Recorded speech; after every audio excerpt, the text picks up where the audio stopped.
Assalamu alaikum wa rahmatullah. Donc je suis dans la mosquée du prophète sallallahu alayhi wa sallam et je me suis souvenu d'une femme compagnon qui vivait à Médine à l'époque du prophète sallallahu alayhi wa sallam, qui est célèbre et qui s'appelle Rufayda.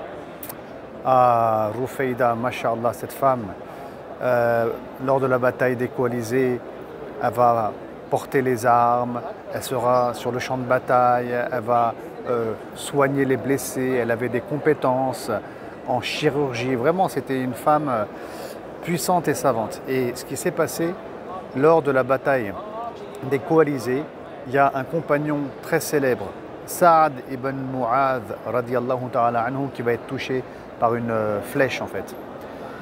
Et il va être blessé gravement. Et donc on va installer une tente à l'intérieur de la mosquée du prophète sallallahu alayhi wa sallam et on va soigner. C'est Rufayda qui va soigner Saad ibn Mu'adh. Et on a même les membres de sa famille qui viendront lui rendre visite. Et elles étaient comme ça, les femmes de Médine à l'époque du prophète sallallahu alayhi wa sallam, avec leurs compétences, subhanallah. D'ailleurs, on voit ces mêmes femmes à Uhud en train de soigner les blessés, les hommes, sur le champ de bataille. Et lorsque certains musulmans vont fuir le champ de bataille en jetant leurs épées, en allant se réfugier sur le mont Uhud, qu'est-ce qu'elles vont faire ces femmes? Elles vont même prendre les armes et se battre dans l'armée musulmane. Et donc on voit que les femmes de l'époque du prophète sallallahu alayhi wa sallam, elles pouvaient être sur les champs de bataille en train de se battre.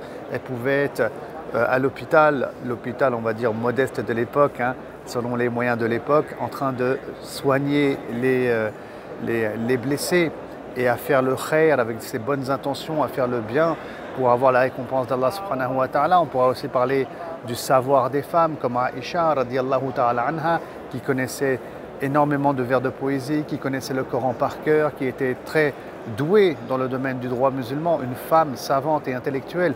On pourrait parler de Ash-Shifa, qui sera, on va dire, celle qui gère le marché de Médine à l'époque du califat, enfin du calife Omar ibn al-Khattab.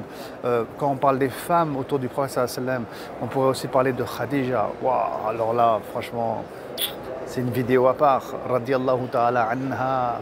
Cette femme qui était une riche commerçante, qui a investi son argent, qui a investi sa vie dans la voie d'Allah subhanahu wa ta'ala, qui a tout sacrifié pour le prophète sallallahu alayhi wa sallam, pour Allah bien sûr subhanahu wa ta'ala, mais pour épauler le prophète sallallahu alayhi wa sallam dans sa mission.